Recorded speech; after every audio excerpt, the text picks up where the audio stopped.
18वें श्लोक से हम लोगों ने प्रारंभ किया है।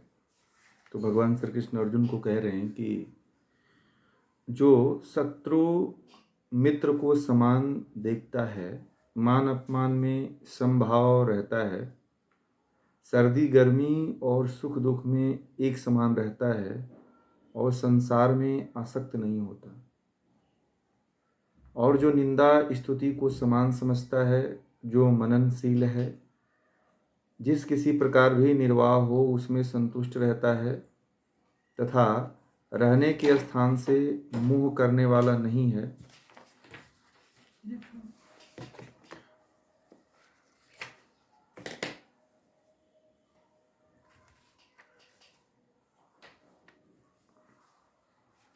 ऐसा भक्त मुझको प्रिय है।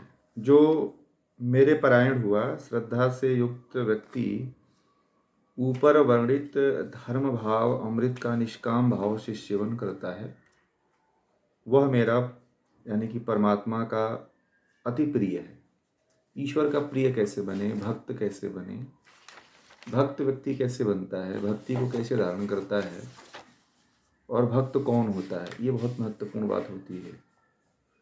तो उसके लिए कुछ अपने पास योग्यता होनी चाहिए, जो बार बार इस योग्यता की बात कही गई है कि भक्त बनने के लिए आपके पास क्या योग्यता होनी चाहिए। तो वो कहते हैं कि जो शत्रु मित्र को समान देखता है, जब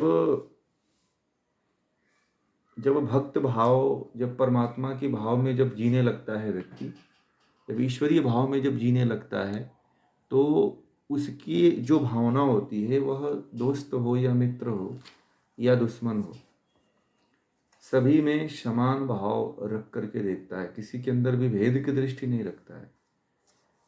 जैसे व्यक्ति हैं तो कोई देखता है कि ये मेरा दुश्मन है, ये मेरा मित्र है, तो उसके साथ अच्छा व्यवहार करता है, उसके साथ मीठी भाषा का प्रयोग करता है, और जो जिसको दुश्मन मान चुका है उसके साथ गलत भावनाएं, गलत विचार, गलत व्यवहार आदि करता है। और ये मनुष्य का स्वभाव है, और मनुष्य इस तरह का कृत्य करता है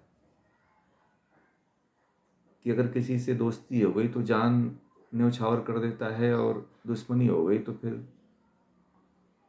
उसे देखना नहीं चाहता है। इस तरह का भावना व्यक्ति के भीतर होती है, और इस तरह की भावनाओं में व्यक्ति जीता है। भगवान श्री कृष्ण कहते हैं कि इसी में समता कैसे लाया जाए। अब आप लोग सोच रहे होंगे कि ये कह रहे हैं भगवान श्री कृष्ण के दुश्मन में और दोस्त में, मित्र में समान भावना। मित्र में तो चलो हम देख लेंगे कि मित्र मेरा हितैषी है, परंतु दुश्मन में समान भावना कैसे रखेंगे? आप लोग बता सकते हैं कि दुश्मन में समान भावना कैसे रखेंगे?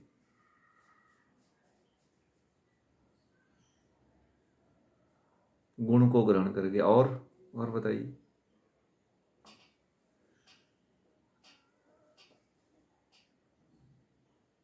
क्या बोला? हाँ हाँ हाँ।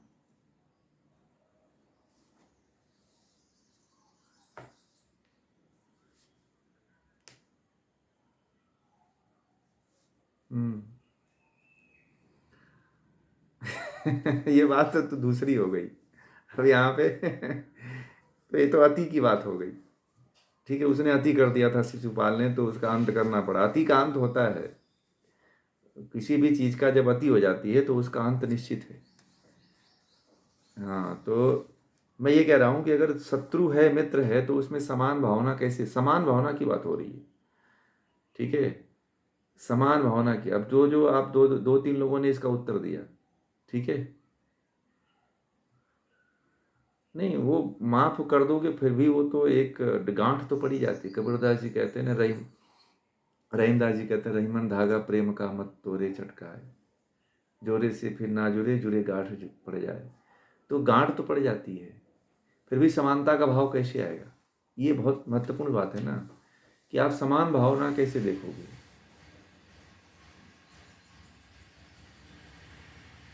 वो तो अनदेखा कर देंगे, अनदेखा कर देंगे तो भी समान भावना कहाँ रही? फिर तो पक्षपात की भावना हो गई। देख करके भी न देखना, वो पक्षपात की भावना हो गई। तो अगर कोई दुश्मन है तो कैसे उसमें समभावना रखोगे? यह प्रश्न है। ये बहुत बड़ा प्रश्न है।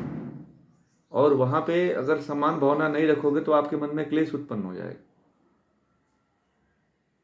और क्लेश उत्पन्न हो जाएगा तो फिर मुक्ति नहीं होती है। क्लेश सबसे बड़ा कारण होता है मुक्ति के रुकावट में। हाँ, साधना में क्या, मुक्ति में बाधा डाल देता है क्लेश। दुश्मन को देखते ही क्लेश उत्पन्न हो जाता है। तो क्या करोगे आप? उसका क्या कारण है? क्या उसमें उपाय करोगे आप? कैसे कर? जी।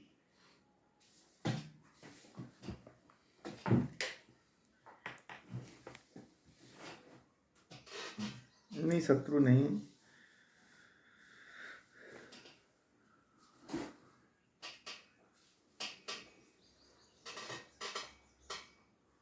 बड़ा कठिन ये विषय है, शत्रु वाला।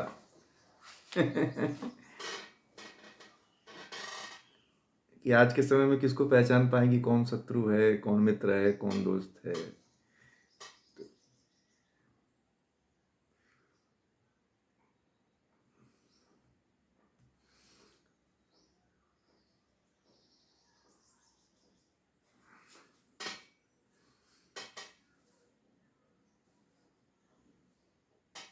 हम्म। परंतु सबसे बड़ी बात है कि भगवान श्री कृष्ण यहाँ पे कह रहे हैं कि मेरा भक्त वह है जो शत्रु मित्र को समान देखता हो। यहाँ पे एक बात कह दिया कि शत्रु और मित्र को समान देखता है। मैं वहीं आ रहा हूँ, आप लोगों के प्रश्नों की तरफ ही आ रहा हूँ। तो शत्रु और मित्र, तो मित्र के साथ आपका सब कुछ का सहभागिता होती है, हर तरह का प्रेम होता है, हर तरह का लगाव होता है। एक मित्र और स्त्री में बहुत ज़्यादा फर्क नहीं होता है। बात समझ रहे हैं? एक मित्र में, एक सहेली में, अगर जिगरी सहेली, जिगरी दोस्त है तो उसमें बहुत ज़्यादा फर्क नहीं होता है। बल्कि मित्रता वाला जो संबंध होता है वो ज़्यादा पवित्रता का होता है। अब हम बात आते हैं कि जो मित्र है और शत्रु है उसको समान दृष्टि से कैसे देखेंगे। तो एक मानव का स्वभाव है कि समानता नहीं ला पाएगा। भाई, आपका कोई अहित किया हुआ है, कोई आपका नुकसान किया हुआ है, तो आप उसे उसे कभी क्षमा ही नहीं कर पाते हो। आप सबसे बड़ी बात, न क्षमा कर पाते हो, न उसे देख पाते हो, न उसे बात कर पाते हो। आपके नज़रों के सामने वो नहीं होना चाहिए, दिखना नहीं चाहिए। ऐसा हो जाता है। चाहे कितना भी आप जोड़ने की कोशिश कर लो, क्षमा का भाव रख लो, परंतु शत्रुता का भाव तो कहते हैं ना, गांठ तो पड़ी जाती है। मन में एक खटक तो चलती रहती है कि इसने मेरे साथ ऐसा किया था, मेरे साथ इसने अहित किया था। परंतु वहां पे क्या रख करके जी लोगे? कैसा भाव रख के उसके साथ में समानता का व्यवहार कर लोगे? तो समानता का व्यवहार करने के लिए आप उस व्यक्ति के कृत्य को न देख करके, वह उसके भीतर जो आत्मा है, जो उसके भीतर अज्ञान की अवस्था में जो आत्मा बैठी हुई है, उसके तरफ देख करके आप जो है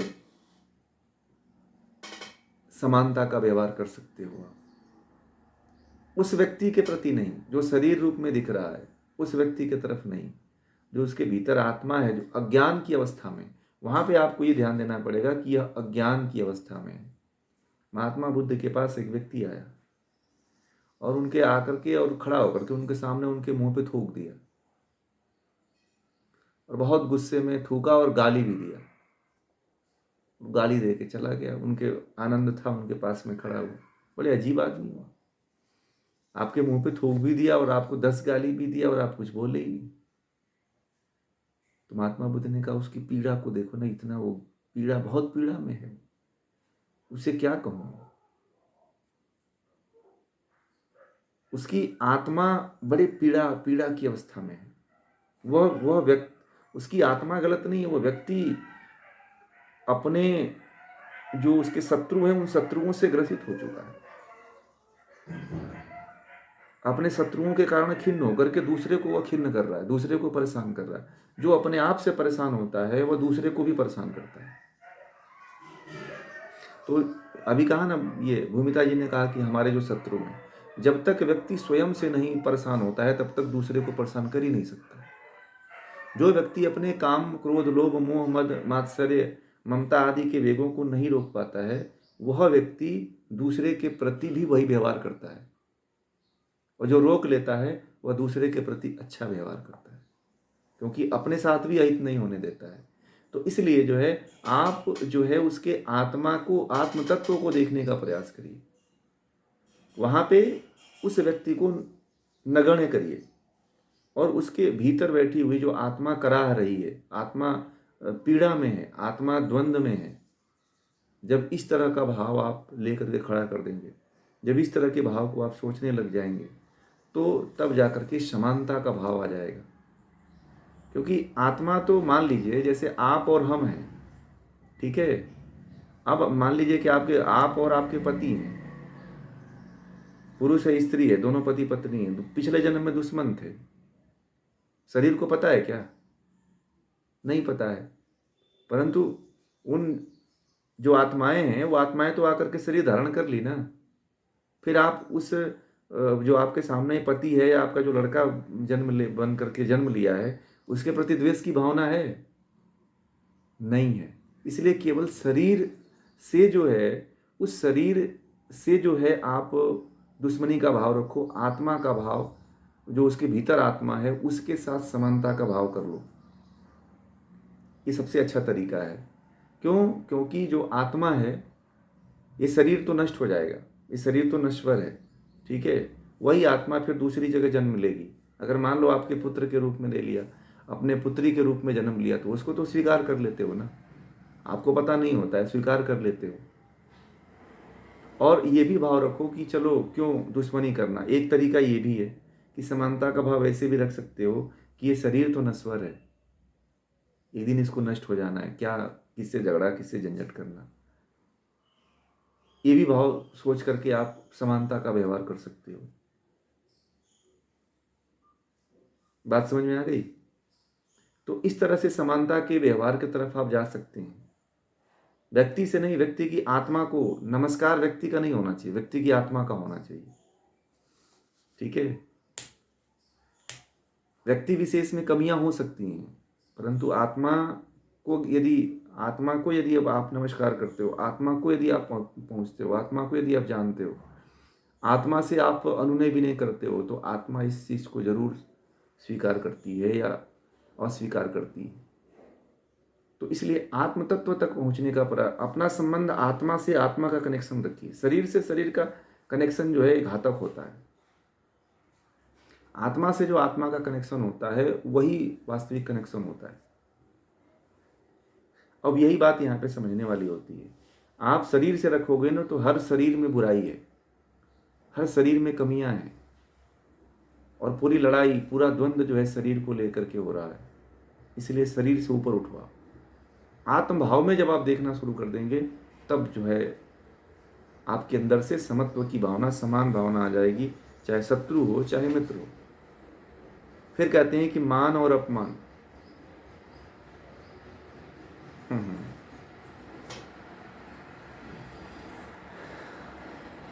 अब ये विषय थोड़ा सा दूसरा हो जाएगा, इसलिए मैं इस पर ज़्यादा बात नहीं करना चाहता हूँ। बाद में इसके ऊपर हाँ, दूसरे दिन इसके ऊपर रखेंगे, फिर ये मैटर ज़्यादा बड़ा हो जाएगा फिर हमारा। तो आगे चलते हैं। जो मुख्य विषय था मैंने उसकी बात कर दिया कि कैसे समानता का भाव रखोगे आप। दूसरा है मान और अपमान। तो कोई मान अगर आपका कर देता है, अपमान कर देता है, तो व्यक्ति उसका बदला लेता है कि नहीं लेता? तो आप ये समझिए, बहुत बड़ी बात है ये। आजकल किसी का अपमान करके देख लो आप, ठीक है, या मान किसी का दे लो, तो वो भी फूले नहीं समाता है। अरे मेरा तो बहुत सम्मान हुआ, मेरा तो बहुत लोग इज्जत करते हैं, मेरे साथ तो ऐसा होता है, इस तरह का होता है, ठीक है। तो वह भाव ये कह रहे हैं कि मान और अपमान में समभाव रहना। अगर कोई मान दे तब भी सम रहिए, अपमान कर दे तो भी सम रहिए। आप बताएं कि क्या कोई यदि आपका अपमान कर देगा, तो आप उसके साथ समानता का व्यवहार रखेंगे? बोलिए, क्यों नहीं रखेंगे? क्या हुआ कि नहीं रखेंगे? ईगो हर्ट हुआ। तो आपको पता है कि ईगो आपका क्या है? शत्रु है। आप ही ने कहा कि वो आपका शत्रु है। ठीक है, जब शत्रु है, जब शत्रु को हर्ट हुआ है तो आप क्यों लड़ रहे हो फिर? अज्ञानी है तो अज्ञानी है तो फिर ज्ञान को बढ़ाइए और फिर ये सोचिए कि कोई अपमान कर दे रहा है तो हमारे शत्रु को हर्ट किया है ना, फिर चलो तो अच्छी बात है। ठीक है, इससे एक बार अपमान को सहन करना देख सीख करके देखो आप, आपके अंदर का जो स्तर है ना वो बढ़ जाएगा। अगर अपमान का आपने जवाब दे दिया ना तो अपमान तो फिर 10 गुना बढ़ जाता है। अपमान को सहन करके एक बार देखो आप, कभी कोई अपमान करे ना तो उसे मुस्कुरा देना बस। जो अपमान करने वाला है ना वो घात उसको घात चोट लग जाएगी। आप उस अपमान से ऊपर उठ जाओगे। कोई आपको बहुत तीखी व्यंग मारता है, कोई आपको उल्टी सीधी गाली देता है, एक बार मुस्कुरा देना। एक कहावत है, कबीरदास जी कहते हैं कि गारी ही से उपजे कलह कष्ट और मीच, हारी चले जो साधु है लागी चले सो नीच। तो कहते हैं कि जो गाली होती है ना उससे कलह और कष्ट उत्पन्न होता है, और कहते हैं कि साधु वही होता है जो हार के वहां से चल देता है। चलो तू ही जीत जा, तूने गाली दिया है, बड़ा अच्छा काम किया है। और जो कहते हैं साधु होता है वह हार के चल देता है, और जो नीच व्यक्ति होता है वह लड़ जाता है, लड़ाई कर लेता है, झगड़ा कर लेता है, मार काट कर लेता है। इसलिए यदि कभी कोई आपका इस तरह से गाली देता है, अपमान करता है, महात्मा बुद्ध और महावीर जब घर से निकले थे, उनके कपड़े निकल गए, कपड़े उतर गए वस्त्रों से, तो लोग कोई पत्थर मारता था, कोई अंडे मारता था, कोई डंडे से मारता था, बड़े लोग अपमान करते थे। ठीक है, परंतु वो कभी किसी का जवाब नहीं देते थे और आगे बढ़ते चले जाते थे।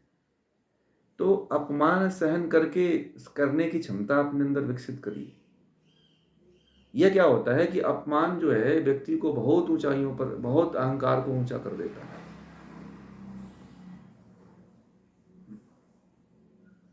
जी बोलिए बोलिए।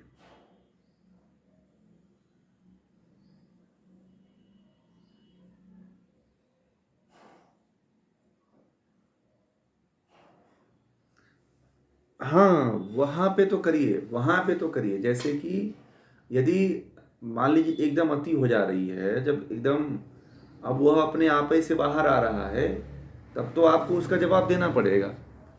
और कभी कभी ऐसा होता है, सुनिए, नहीं नहीं सुनिए, कभी कभी क्या होता है कि आज का समय क्या हो गया है कि आपको द्वंद्वों में फंसाने के लिए, झगड़ों में फंसाने के लिए आजकल के व्यक्ति ऐसी चाल चलते हैं जो पहचान नहीं पाओगे, और आपकी इतना आती करेंगे कि आप परेशान होकर के उनसे लड़ जाओ और झगड़े में उलझ जाओ। ये भी पहचानना जरूरी है। आपको देखना चाहिए कि हमें उस परिस्थिति में आप अपना आपा खोइए जब लगे कि हमारा इसे, अगर लगता है कि आपको बहुत ज़्यादा नुकसान होने वाला है इस झगड़े से, ठीक है, या ये अब बिना झगड़ा कि भगवान भगवान श्री कृष्ण ने महाभारत की युद्ध को रोकने के लिए जो है हजारों प्रयास किया गया था। कितना? हजारों प्रयास किया गया था कि नो हो। भगवान श्री कृष्ण खुद शांति दूत बन करके गए थे कि यह जो है युद्ध को रोक दिया जाए। ठीक है, तो वहां पे जैसे कहा इन्होंने कि शिशुपाल ने शिशुपाल का जो है 100 उन्होंने गाली क्षमा किया था, 99 गाली 100वें पे उसका अंत कर दिया था। तो इस तरह से देखो, नहीं तो क्या होता है कि आजकल का समाज ऐसा है कि कहीं ना कहीं आपको झगड़ों में झंझटों में फंसाने के लिए उकसाता है, पिंच मारता है। बात समझ रहे हैं कि आप उलझ जाएं और जो जिस काम में प्रगति कर रहे हैं वो आप उसमें बाधा हो जाए। तो कभी ये भी देखो आप, ठीक है, कि जैसे भारत अभी विकास के दौर पे चल रहा है, और अभी जितने मुस्लिम कंट्रियां हैं, बांग्लादेश आदि, ये सब ये हिंदुओं को प्रताड़ित कर रहे हैं कि भारत कुछ करे। तो इससे क्या होगा, भारत की जो वृद्धि बढ़ने की क्षमता है वो क्या हो, रुक जाएगी। समझ रहे हैं? तो ऐसे ही जो है आप उकसाने वाले कार्य को देखो, उसके बाद से प्रतिक्रिया, क्रिया का प्रतिक्रिया करो। तो सबसे अच्छी बात है कि आप चलते रहो, चलते रहो। कब जो अच्छा होगा, जो अपमान कर रहा है, या तो वो आपके चरणों में आके गिर जाएगा, और यदि नहीं अच्छा होगा व्यक्ति तब तो आप युद्ध करिए, फिर दुर्योधन ही है तब तो युद्ध करिए, आप उससे छोड़िए मत उसको। धर्म तो यही कहता है। परंतु अपमान कोई कर रहा है तो उसका भी सहन करने की क्षमता आपके भीतर होना चाहिए। यदि आपका उससे भला हो रहा है, बहुत से लोगों का भला हो रहा है, तो उस अपमान को सहन करिए। कोई मान दे रहा है आपको, सम्मान दे रहा है, कोई इज्जत दे रहा है, तो वहां पे भी आप उस चीज को सहन करें। ठीक है। फिर कहते हैं कि हाँ,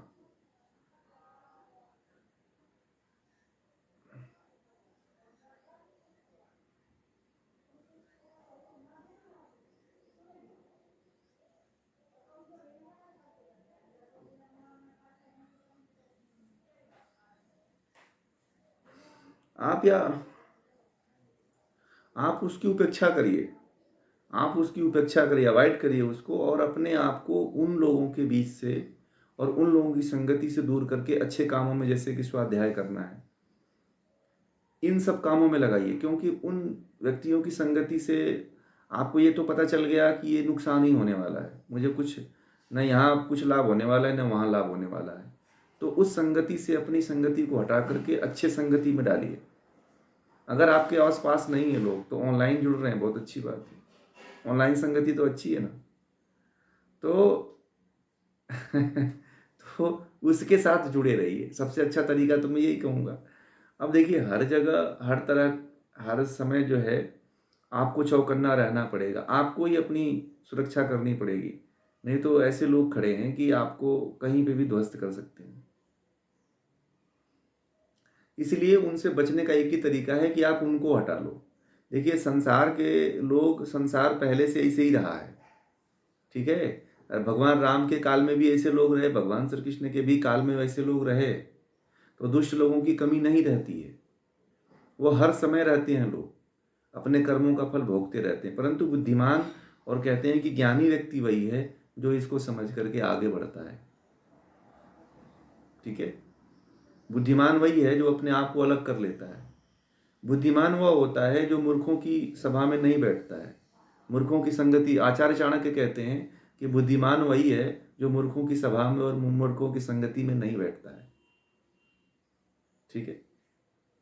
तो आप बुद्धिमान हैं, समझदार हैं, आप जानते हैं कि इनके संगति में रहने से मुझे नुकसान है, तो फिर अपने आप को अलग कर लीजिए। आप अकेले ठीक हो ना, कम से कम उनके बुरे भावनाओं से, बुरे विचारों से, बुरे संगति से, तो वही अच्छा है कि आप अकेले ठीक हो। कम से कम आपके अंदर वो बुराई तो नहीं आ रही है ना, है कि नहीं। कम से कम अच्छी, जो जिस एक अच्छी स्थिति पे तो रुके हुए हो ना, तो वहां बने रहो। ठीक है। आगे कह रहे हैं कि सर्दी गर्मी सुख दुख में एक समान और संसार में आसक्त नहीं होता है। तो देखिए, सर्दी गर्मी, अब यहाँ पे बहुत महत्वपूर्ण बात आई है, सर्दी गर्मी में सम रहना। तो बात आती है कि क्या हम लोग, जब ठंडी का मौसम होता है या गर्मी का मौसम होता है, तो उस समय क्या हम लोग, हमारे भीतर समत्व की भावना होती है, समता की भावना होती है? बताइए, क्या हमारे भीतर उस समय समता की भावना होती है कि चलो हम सम रह लें? नहीं। हम, यदि गर्मी बहुत ज़्यादा पड़ रही है तो कूलर या और एसी यूज करेंगे, और ठंडी पड़ रही है तो हीटर जला लेंगे। ठीक है।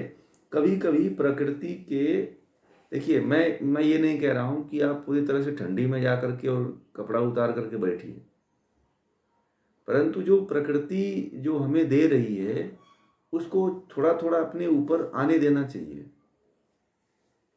एकदम जो है, आप अपने आप को ठंडी के मौसम में गर्मी वाला आनंद मत लीजिए, और गर्मी के मौसम में ठंडी वाला आनंद मत लीजिए। तो इस तरह से तो आप ऋतु के अनुकूल जा रहे हो ना, और जो शरीर को मिलना चाहिए वो नहीं मिल रहा है। प्रकृति, प्राकृतिक रूप से जो ठंडी मिलती है, प्राकृतिक रूप से जो गर्मी मिलती है, वो शरीर को बैलेंस करने के लिए होती है। बात समझ में आ रही है? तो कभी कभी सर्दी को भी और गर्मी को भी बर्दाश्त करने की क्षमता अपने अंदर रखिए आप लोग। बहुत ज़्यादा नहीं, परंतु कुछ तो रखिए।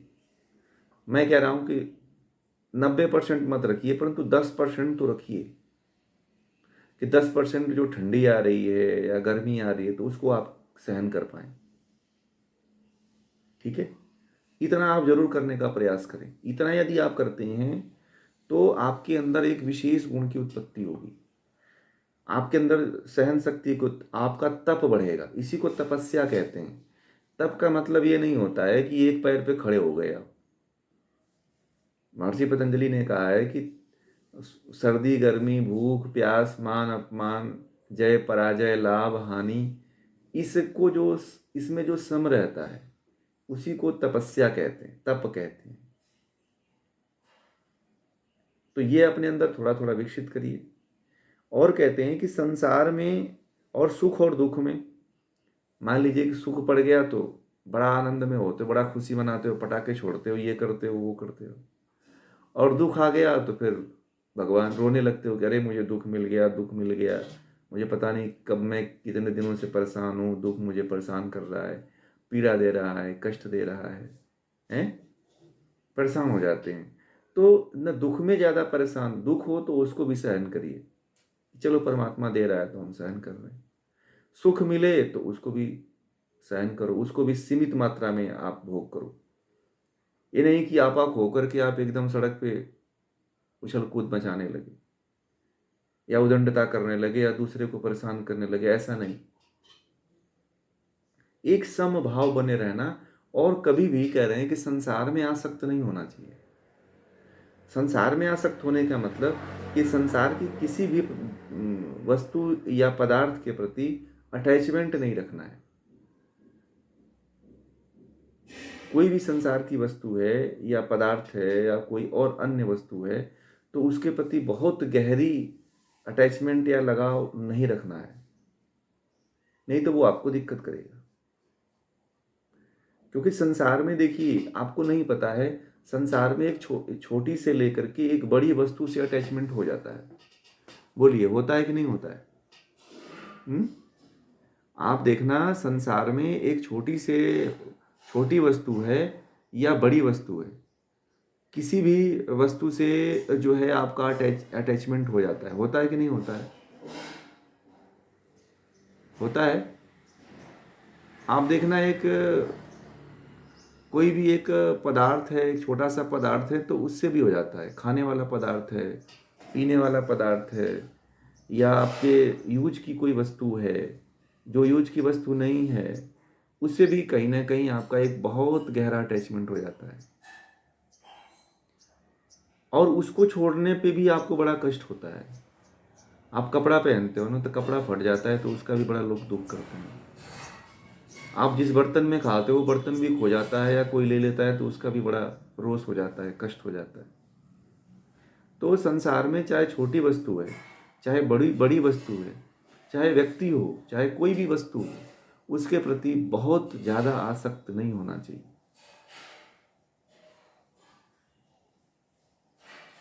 यदि यह भावना आप रखते हो तो संसार में आप कभी छूट नहीं पाओगे। मैं एक बात हमेशा कहता हूँ कि अपने अंदर जो है त्याग की भावना को विकसित करो धीरे धीरे।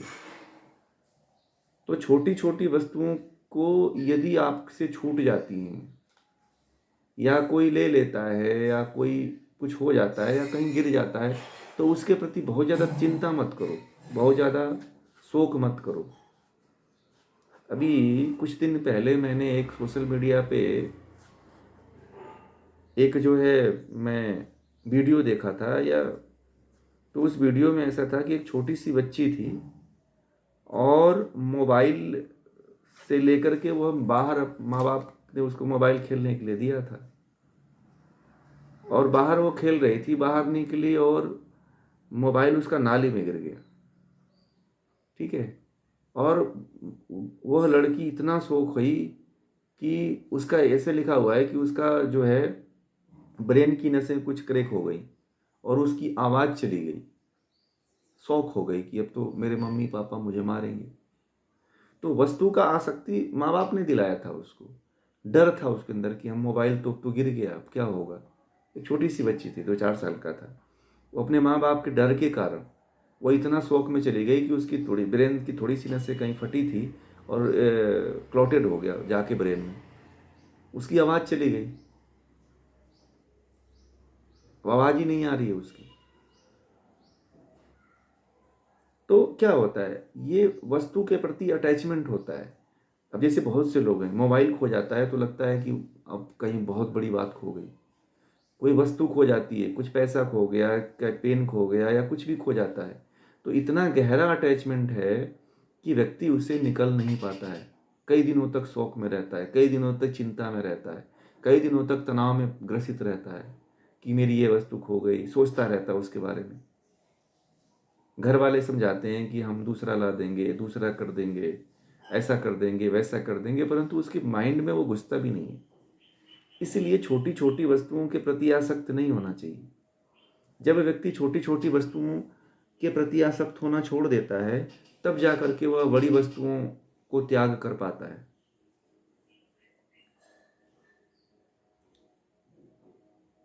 ठीक है, नहीं तो बड़ी समस्याएं आ सकती हैं। ये भगवान श्री कृष्ण जी आपके स्वास्थ्य को लेकर के भी बोल रहे हैं, और आपके इस लोक और पारलौकिक दोनों को लेकर के बात कर रहे हैं।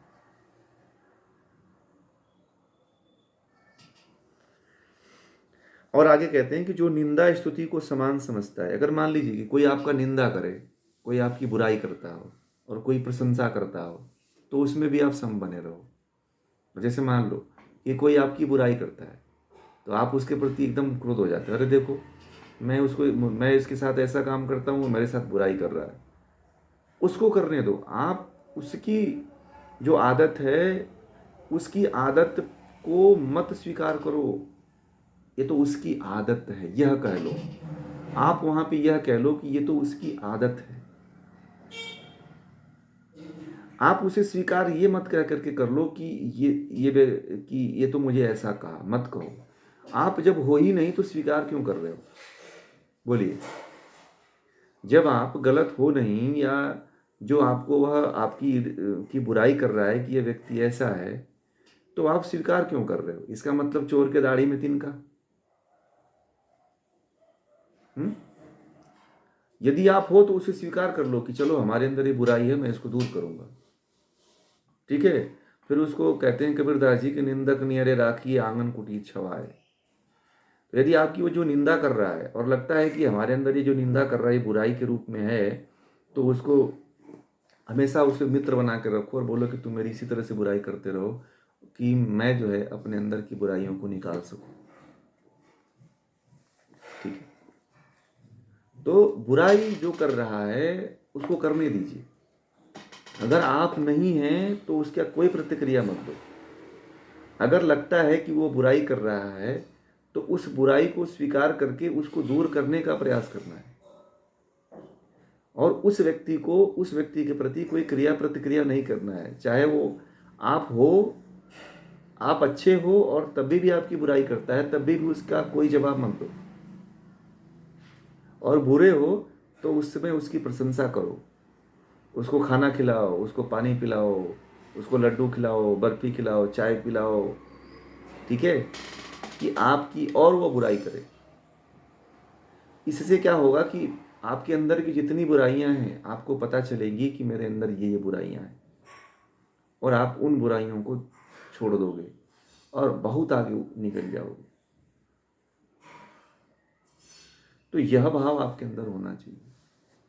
अगर कोई आपकी प्रशंसा करता है तो उसमें भी बहुत ज़्यादा फूले नहीं समाना है, बहुत ज़्यादा अपना आपा नहीं खोना है कि मुझसे तो बड़ा कोई है ही नहीं।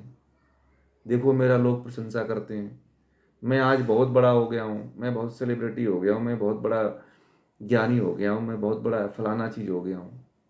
कभी इस तरह की भावना अपने भीतर मत लाइए। चाहे कोई कितना भी आपकी प्रशंसा करता है, आप उसी समभाव में बने रहिए।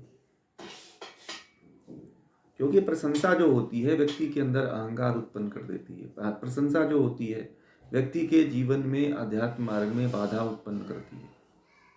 इसलिए कोई प्रशंसा भी करे तो उसे हाथ जोड़ करके स्वीकार लेना चाहिए, बहुत बहुत धन्यवाद। ठीक है। अब फिर उसके बाद आपको उसको धन्यवाद जरूर देना चाहिए जो प्रशंसा करे वो। देखिए कोई भी आपकी प्रशंसा करता है उस व्यक्ति को धन्यवाद जरूर करना चाहिए। ठीक। और उसके बाद जो है बहुत ज़्यादा आपको फूले नहीं समाना है, आपा नहीं खोना है अपना कि इसने तो मुझे मान दे दिया, अब तो मैं क्या हो, मैं तो बड़ा बहुत बड़ी चीज़ हो गया। ऐसी भी भावना अपने अंदर नहीं रखनी। अपने आप को हमेशा जमीन से जोड़ के रखना है, अपने आप को हमेशा जमीनी धरातल पे बैठा करके रखना है, तब जाकर के आप वास्तविक रूप से इन द्वंद्वों से छूट पाओगे। और जो मननशील, आगे कहते हैं कि जो निंदा और स्तुति को समान समझता है, और कह रहे हैं कि मननशील है, जिस किसी प्रकार भी निर्वाह हो उसमें संतुष्ट रहता है, तथा रहने के स्थान से मोह करने वाला नहीं है, ऐसा भक्त मुझको प्रिय है। मननशील, मनुष्य किसको कहते हैं? जो मनन करता है, हर कार्य को करने से पहले एक बार चिंतन करता है, एक बार उस पर विचार करता है, एक बार सोचता है, उसी को वही मननशील होता है। और उसी मननशील व्यक्ति को ही मनुष्य कहते हैं। ठीक है, माइक बंद करें हेमंत जी। तो मननशील व्यक्ति यही है कि जो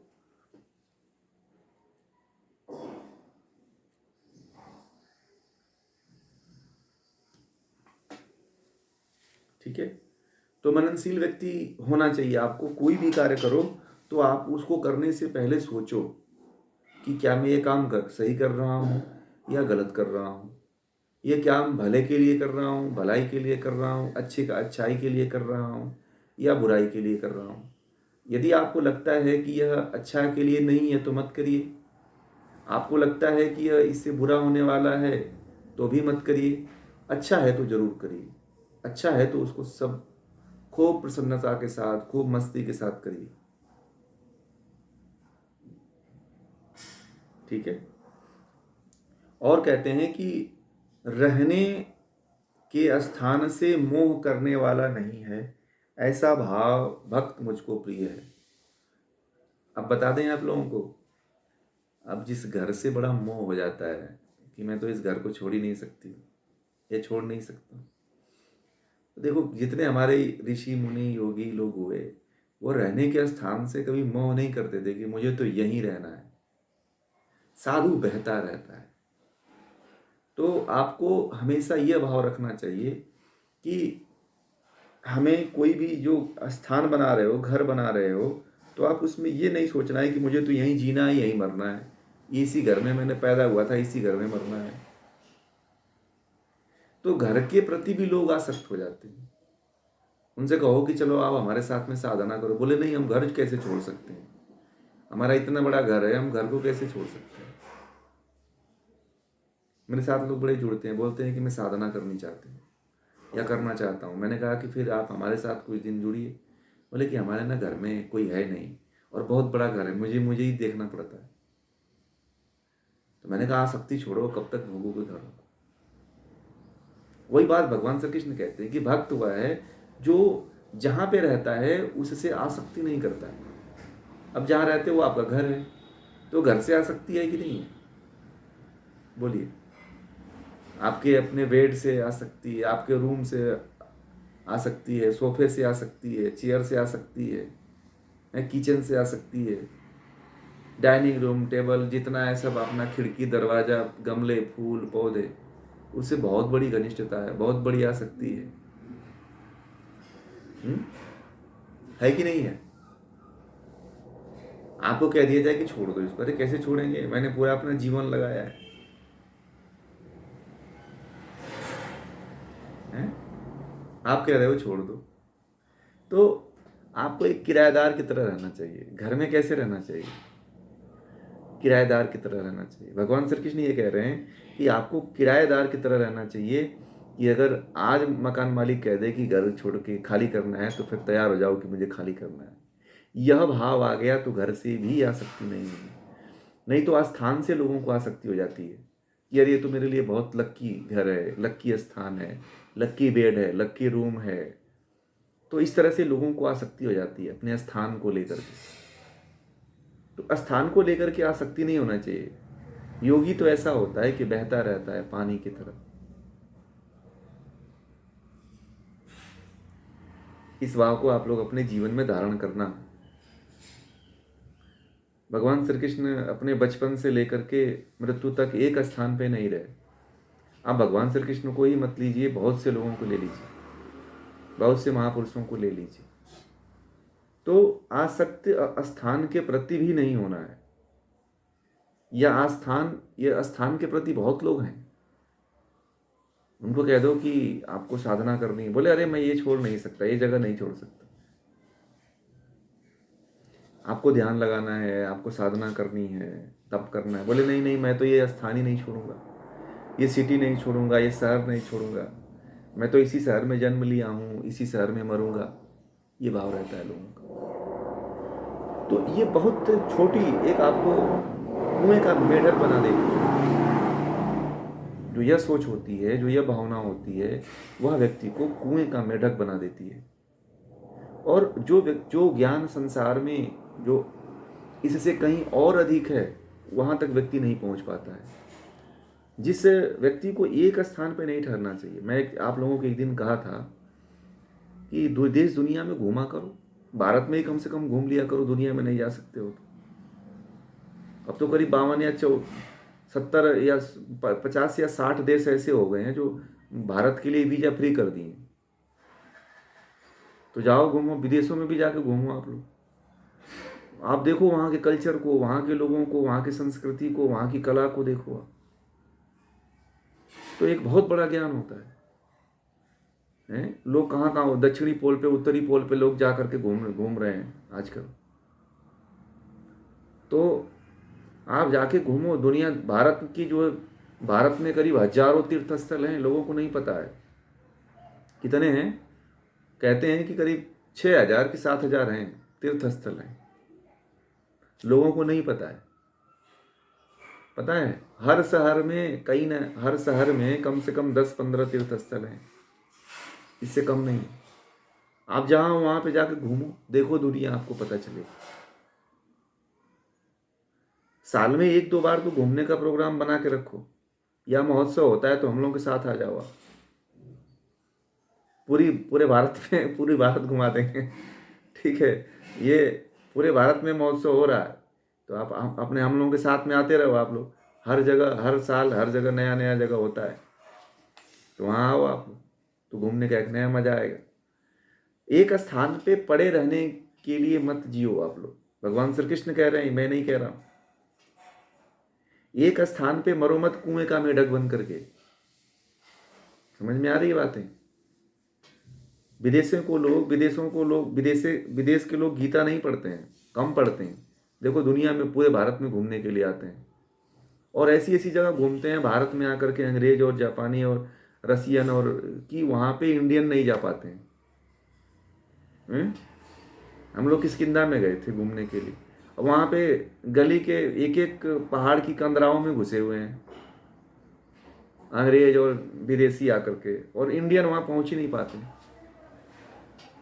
बताइए कितने उसकी बात है कि हम अपने ही देश में नहीं घूम पा रहे हैं। अपने ही देश में जो अच्छी जगहें हैं, जो घूमने वाली जगह, वहाँ नहीं घूम पाते हैं, ना देख पाते हैं, ना जान पाते हैं। तो एक स्थान से आसक्ति मत रखो, एक स्थान से अटैचमेंट मत बना के रखो आप। अब मेरी बातों को कुछ लोगों को लगेगी कि अब तो मेरा शरीर काम नहीं कर रहा है, ये नहीं हो रहा है, अकेले के। अरे जहाँ सामूहिक रूप से जा रहे हैं वहाँ तो आओ, तो घूमना चाहिए। और एक स्थान पे ये मत सोचो कि मैं यहीं जन्म लिया हूँ तो यहीं मरूंगा। ठीक है, ये भी भावना अपने अंदर मत रखो आप लोग। मृत्यु तो कहीं भी आ सकती है, जहां आए वहीं स्वीकार कर लो। ये सार्वभौमिक सत्य है। ये नहीं कि जहां जन्म लिए हो आप सोचो कि बस यहीं पे जाके मरूंगा। ये भावना मत रखो अपने अंदर। ये बहुत लोगों की, करीब 99% लोगों की भावना यही है। और गीता कहती है कि, माइक बंद करिए, और गीता कहती है कि इससे ऊपर उठो। ठीक है, इससे ऊपर उठ करके काम करो। आगे कहते हैं कि जो मेरे परायण हुआ, श्रद्धा से युक्त व्यक्ति हैं, ऊपर वर्णित धर्म भाव अमृत का निष्काम भाव से सेवन करता है, वह मेरा भक्त मुझको अति प्रिय है। जितनी बातें यहाँ पे बताई गई उनको आप अपने जीवन में धारण करते हो, आसक्त रहित होकर के, आसक्ति को छोड़ करके धारण करते हो, तो कहते हैं कि वो परमात्मा का प्रिय हो जाता है, भक्त हो जाता है। भक्त वही है, इसीलिए इस अध्याय को भक्ति योग कहा गया। इसलिए इस अध्याय को भक्ति योग कहा गया कि जितने इसमें जो भाव आप लोगों को बताया गया है उसको आप अपने जीवन में धारण करते हो तो वास्तव में भक्त आप ही हो, भगवान के प्रिय आप ही हो। ठीक है, तो ये जो है आज 12वां अध्याय कंप्लीट हुआ। कल से फिर हम लोग 13वें अध्याय की तरफ चलेंगे। आप लोगों का कोई प्रश्न है तो पूछ सकते हैं।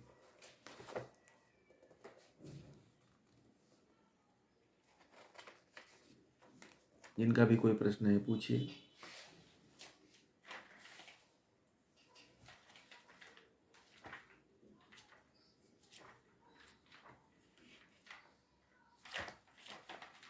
हाँ जी, बोलिए।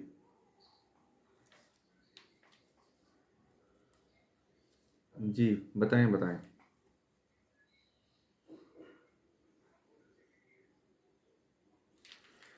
हाँ, साधारण मनुष्य के लिए, साधारण मनुष्य, कोई मनुष्य साधारण है ही नहीं, कोई मनुष्य साधारण है ही नहीं।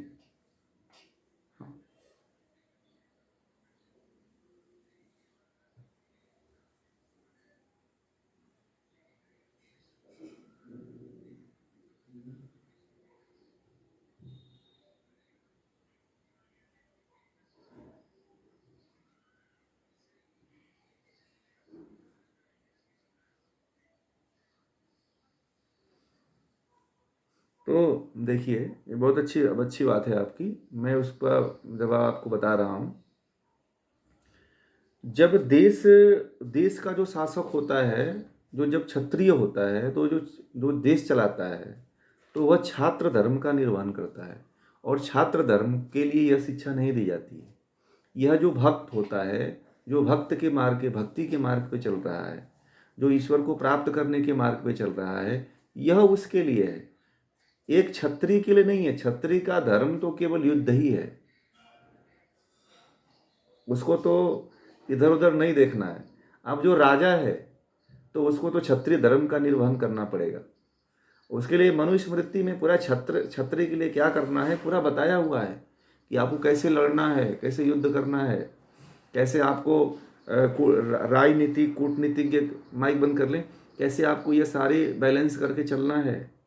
ये सब मनुस्मृति में और बहुत से ग्रंथों में बताया गया है कि एक राजा का क्या धर्म होना चाहिए। आचार्य चाणक्य ने भी बताया है इस चीज़ को। तो एक जो क्षत्रिय होता है उसके अंदर ये भावना नहीं है, उसको तो देश चलाना है, उसको तो राष्ट्र की सेवा करना है, उसको तो फिर युद्ध करना पड़ेगा। क्षमा भाव तो हमारे देश में हम गुलाम होने का कारण सबसे बड़ी बात तो यही रही कि जो हमारे राजा रहे, पृथ्वीराज चौहान रहे और भी जो पीछे के बहुत से युद्ध राजा रहे, उन्होंने बहुत बड़ी बड़ी गलतियां कर दी कि जो दुश्मनों को क्षमा करते रहे। और क्षमा करने के एक बार नहीं 17 बार क्षमा किया। अगर क्षमा नहीं किए होते, वहीं पे उसको धराशायी कर दिए होते, तो आज ये स्थिति नहीं देखनी पड़ती, गुलाम नहीं हुए होते, उनकी आंख में जो है गरम शोले नहीं दागे गए होते। तो ये क्षत्रिय का धर्म होता है। क्षत्रिय को कभी जो है ब्राह्मण बनने का अधिकार नहीं दिया जाता है। उसका धर्म होता है कि तुम युद्ध करोगे केवल, और वह अपने जी जी, और उसको अपने धर्म में ही लड़ते हुए मरना है, तो उसको स्वर्ग और मुक्ति की भी प्राप्ति हो जाती है। उसका तो कर्तव्य है।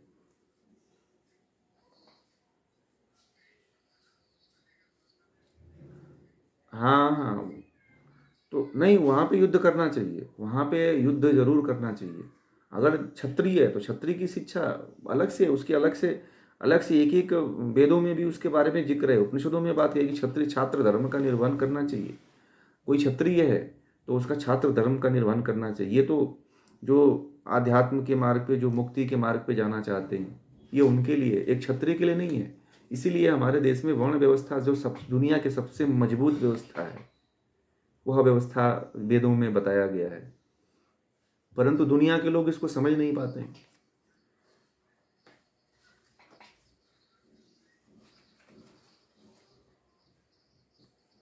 जी जी जी जी। हम्म हम्म हम्म।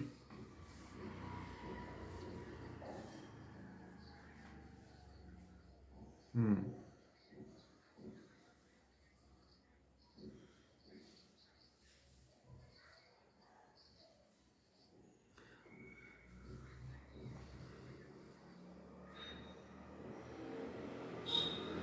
हाँ, आप तो देखिए, ये आपकी अच्छी बात है कि आप कम से कम जो बाहर के कुत्ते हैं, पक्षपात का मतलब ये हो गया कि आप अपने कुत्ते को खिला रहे हैं और दूसरा कुत्ता आया तो उसको नहीं डाले।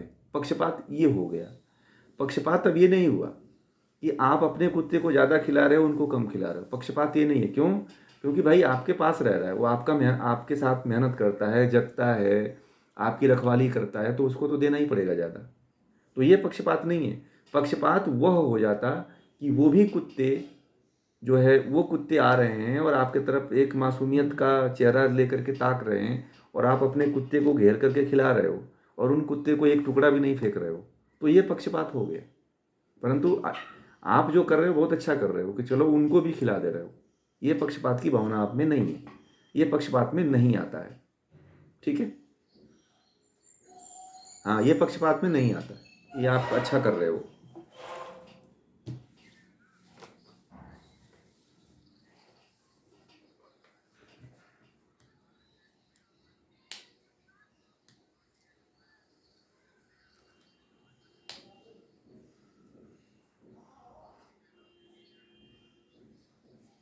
हाँ, वो शक्तिशाली वाले अगर आ गया तो फिर आपको नहीं, आपको अगर आपकी रखवाली कर रहा है तो उसको तो देना पड़ेगा भाई। वो आपके पूरा भरोसे है। वो अगर आप उसको नहीं दोगे तब भी वह भूखे रहेगा। ठीक है। और वो तो मान ली अपने यहाँ भी खाएगा, जो जहाँ उसके बगल वाले के पास, तो बगल वाले के यहाँ भी खाएगा और आपका भी हक खा रहा है। तो वो तो कुत्ते के अंदर बेईमानी है कि दोनों जगह खा रहा है। तो फिर तो आपको वहाँ पे ऐसे करना पड़ेगा, कम अधिक करना पड़ेगा। तो ये पक्षपात में नहीं आता है। पक्षपात में तब आ जाता जब आप अपने कुत्ते को डाल रहे हो और उसको एक टुकड़ा भी नहीं खिला रहे हो, तो पक्षपात में आ जाता।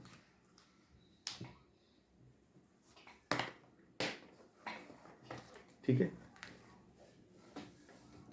चलिए।